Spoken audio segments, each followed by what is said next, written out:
근데 저는 신입사원 때 이걸 모르고 일했어요. 쟨 일 못하는 애야. 찍혀버리는 수가 있어요. 그냥 까라고 하면 깔 거예요? 이런 거일수록 파워를 가집니다. 신입이면 일 못해도 된다. 절대 틀린 소리고요.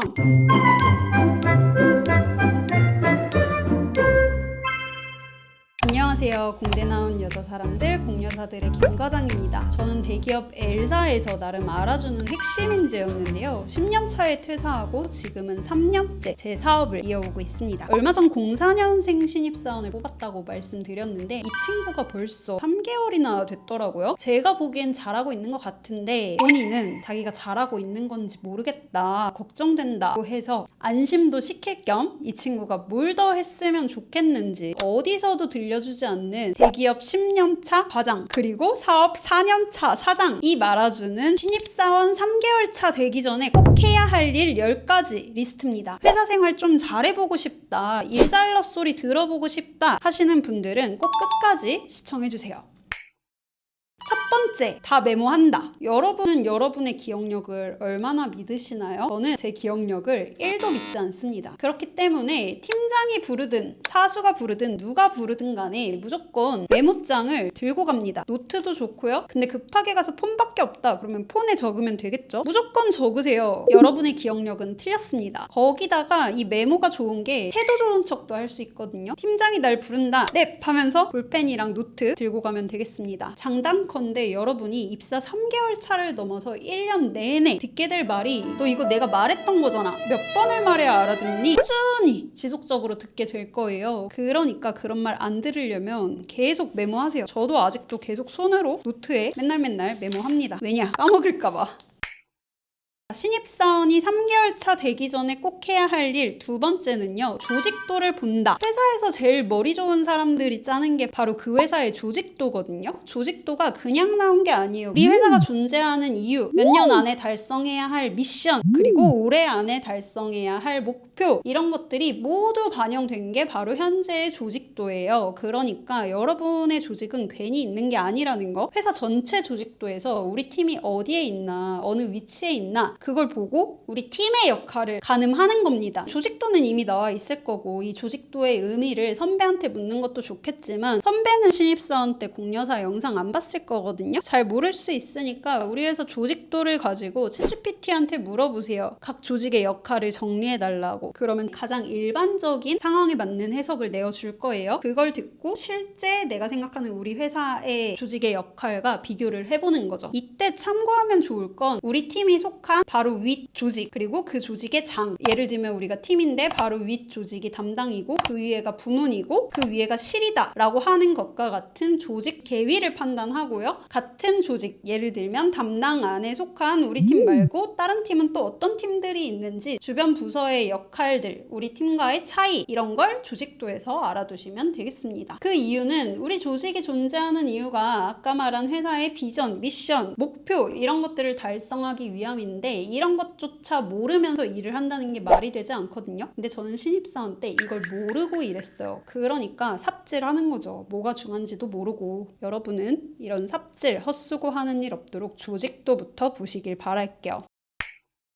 신입사원이 입사 3개월 차 되기 전에 꼭 할 일 세 번째는요, 아까 전에 계속 메모 안 해서 까먹는다고 털렸죠? 까먹는 이유가 뭐예요? 안 적어서 그런 거였잖아요. 처음 맡는 이 일을 한 번에 기억하는 건 말이 안 되고요. 급한 거는 이렇게 그때그때 따라가면서 종이에 적겠지만 한 번 업무를 했던 건 디지털 도구로 기록해야 나중에 다시 꺼내보죠. 이 노트는 다 쓰면 사라지잖아요. 그래서 저는 항상 신입사원들에게 해주는 말이 일목록을 작성해라. 투두리스트인데 그걸 이렇게 메모에 종이로 기록하는 게 아니라 엑셀이나 작은 회사라 그러면 노션 다 쓸 수 있잖아요. 노션에다가 할 일을 기록하는 겁니다. 만약에 내가 구매팀에 구매 요청하는 메일을 이러한 양식으로 쓴다라고 하는 걸 처음 알았어요. 그럼 처음 보낼 땐 모르면서 어디서 받아가지고 썼겠죠? 그랬으면은 다음번에 구매팀에 구매 요청을 보낼 땐 지난번 메일에서 이렇게 썼었지 라고 해서 다시 카피해서 그거 그대로 내용만 바꿔서 다시 보내면 되는 거거든요. 그러려면 이 기록이 기록이 남아 있어야겠죠. 물론 보낸 메일함에도 있죠. 근데 내가 처음 하는 일이라는 걸 인지하고, 그리고 그 다음번에 같은 일을 할 땐 아 맞다 이거 저번에도 했었지 라고 인지하고, 이렇게 반복적인 인지가 있으려면은 별도로 정리돼서 기록된 메모가 필요해요. 그게 할 일 목록이고 엑셀에 했으면 좋겠고 노션에 했으면 좋겠는 여러분만의 업무 절차, SOP인 거죠. 그래서 내 역할을 확인하는 것에 더불어서 웬만하면 그것은 일목록으로 별도로 정리된 형태로 관리하시라.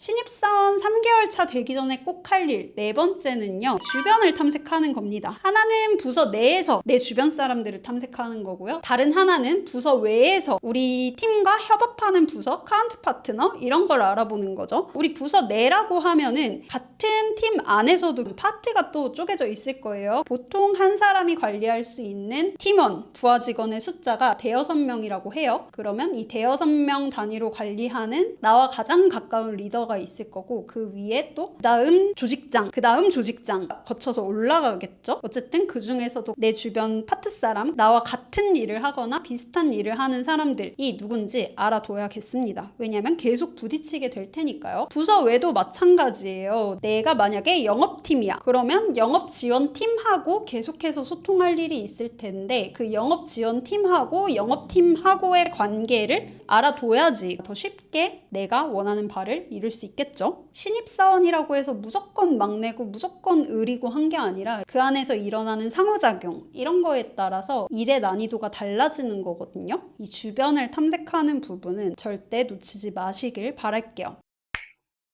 신입사원이 3개월 차 되기 전에 꼭 할 일, 다섯 번째는요, 우리 부서 사람에 대해서 내 편인지, 나에게 일 떠넘기고 떠나갈 사람인지 판단해야 하고요. 또 한편으로는 이 사람이 내가 팀장한테 보고하기 전에 꼭 거쳐야 할 중간 리더인지 판단하는 것도 중요합니다. 신입사원 때 가장 많이 착각하는 게 저 사람이 내 성과 가로챈다. 내가 했는데 저 사람이 자기가 한 것처럼 보고한다. 물론 그런 사람도 있겠지만 사실은 그런 목적보다는 이 신입사원이 잘못을 하면 내가 대신 털리게 생겼는데, 마치 우리 파트에서 이 신입사원을 잘 가르친답시고 가르쳤는데도 이 정도 수준의 결과물밖에 못 내는 것처럼 보일 수 있고, 또 한편으로는 신입사원이 못 모르고 저렇게 팀장한테 바로 갖고 오는데 넌 그것도 관리 하나 똑바로 못하냐? 라는 채근을 들을 수 있기 때문에 절대로 부서 내 사람 중에서도 1차적으로 내 사수에 대한 판단, 이 사람이 끝까지 나와 갈 사수인지 아니면 잠시 일을 인수인계해주는 사람인 건지, 또 내가 팀장한테 가져가기 전에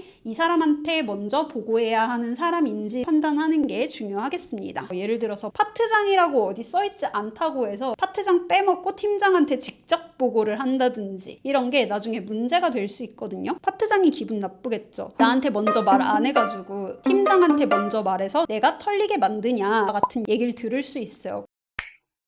신입사원이 3개월 차 되기 전에 꼭 할 일, 여섯 번째는요, 부서 외 사람에 대한 얘기입니다. 부서 외 사람은 누가 갑이고 을인지가 굉장히 중요해요. 그리고 아무리 갑이고 을이고 하더라도 그 사람이 맨날 갑이어가지고 나한테 갑질하고 너 이거 고쳐라 저거 왜 이렇게 했냐 맨날 털고 혼내는 것 같지만서도 또 어떤 일에 대해서는 저랑 한편이기도 해요. 영원한 적도 없고 영원한 내 편도 없고 항상 어떤 사안에 대해서 같은 편이 됐다가 다른 편이 됐다가 하는데, 이거를 어떤 당연한 수순, 유기적인 흐름으로 받아들이시는 게 좋을 것 같아요. 왜냐면 신입사원일 때는 이런 조직의 이해관계를 모르고 일하다가 저 사람 저번엔 나한테 잘해줬는데 갑자기 돌아서서 나한테 뭐라 하네? 이렇게 느낄 수 있거든요. 근데 이 회사가 하는 일이라는 게 원체 복잡하고 할 게 많기 때문에, 그리고 이슈가 매일매일 터지기 때문에 그때그때 편이 달라질 수 있고 입장차가 생길 수 있다.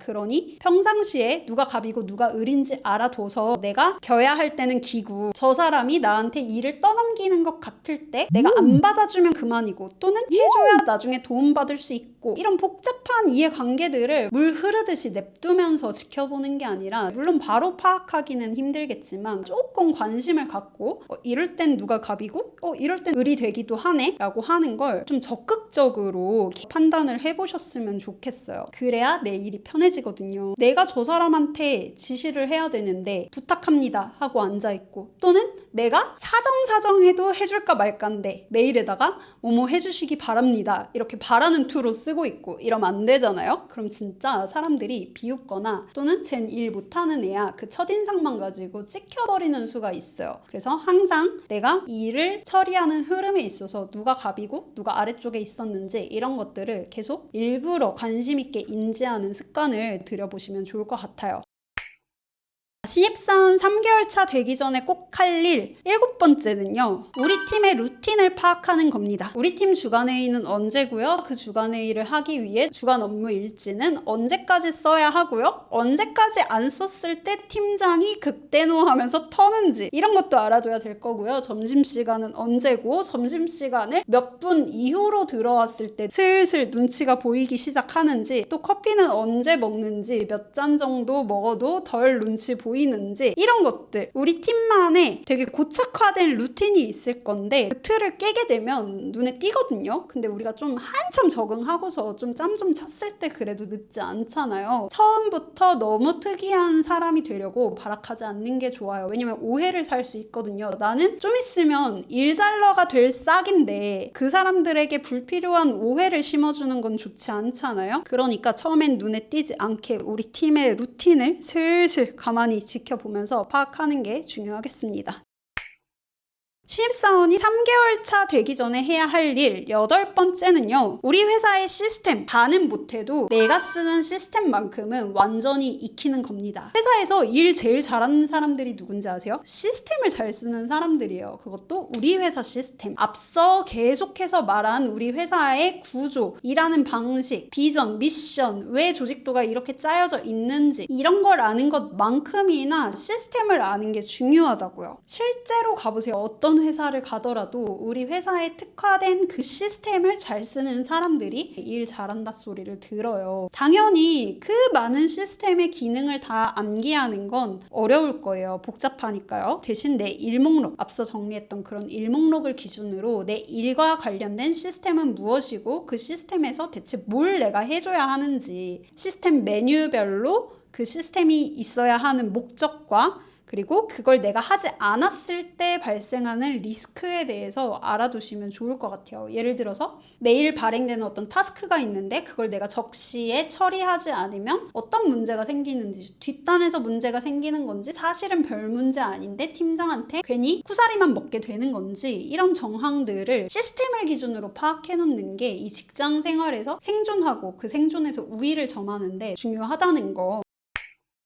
신입사원이 3개월 차 되기 전에 꼭 해야 할 일 9번째는요. 어떤 일을 하든지 간에 그 일을 하는 이유부터 파악하는 겁니다. 디테일은 사실 다 필요 없어요. 단어도 필요 없습니다. 지금은 내가 일이 익숙하지 않아서 생기는 문제들이에요. 언젠가 알게 되겠죠. 그런 단어, 디테일 이런 것보다도 훨씬 더 중요한 게 목적이에요. 우리가 보고서 작성할 때 보면은 1번에 들어가는 게 보통은 관련 근거, 2번 배경 및 목적 이런 것들이에요. 그 이유가 그게 제일 중요하니까. 이걸 왜 하는지도 모르는데 그냥 까라고 하면 깔 거예요? 사람들은 그렇지 않거든요. 근거가 있어야 돼요. 그 근거가 되도록이면 윗사람으로부터 이미 통과된 보고, 회의록 이런 거일수록 파워를 가집니다. 항상 일이 있으면 목적이 가장 우선시 되고, 회의 때도 그냥 무지성으로 참여하는 게 아니라 이 회의가 왜 열렸는지, 이 일은 왜 나한테 떨어졌는지, 이 일을 내가 하지 않았을 때 어떤 문제가 되는지 항상 주도적으로 파악하고 판단하고 일하시길 바랄게요.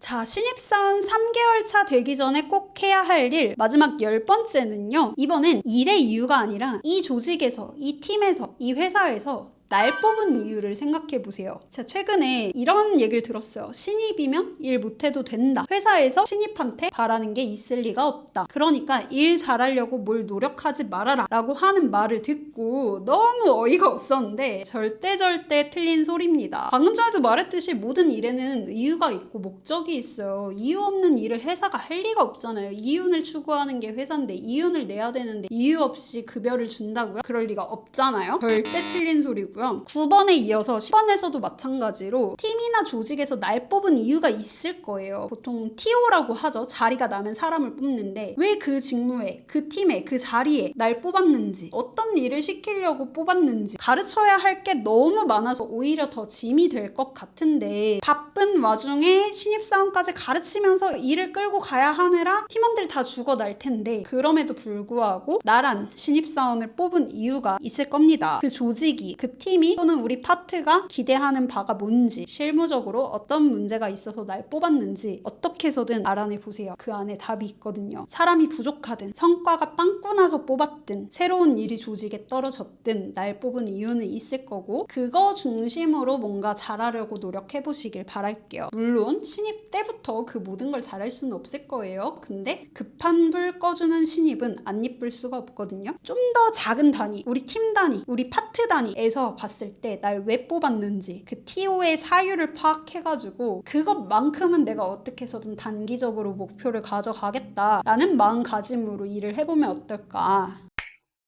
진짜 우리 04년생 신입사원이라고 생각하고 말하니까 얘기가 좀 길어졌는데 여러분 이제 겨우 3개월 차면 아직 포기하기엔 이릅니다. 지금까지 내가 맨날 혼나고 잘한 것도 없고 1인분 하려면 한참 멀은 것 같고 하지만 3개월 차가 아직 벌써 그걸 다 할 수는 없어요. 게다가 제가 오늘 말씀드린 이 10가지를 아직 몰랐다면 아직 적용을 안 해봤다면 충분히 그럴 수 있습니다. 하지만 이 10가지를 적용해보고 나면 다를 거예요. 정말로요. 진심으로 엘사 10년 차에 핵심 인재 찍고 회사 나와서 자기 사업 하고 있는 사장님이 직원 5명 회사의 사장님이 해주는 얘기니까 속는 셈 치고 한번 따라 해보시길 바랄게요. 그럼 저는 다음 영상을 들고 찾아오도록 하겠습니다. 감사합니다. 안녕.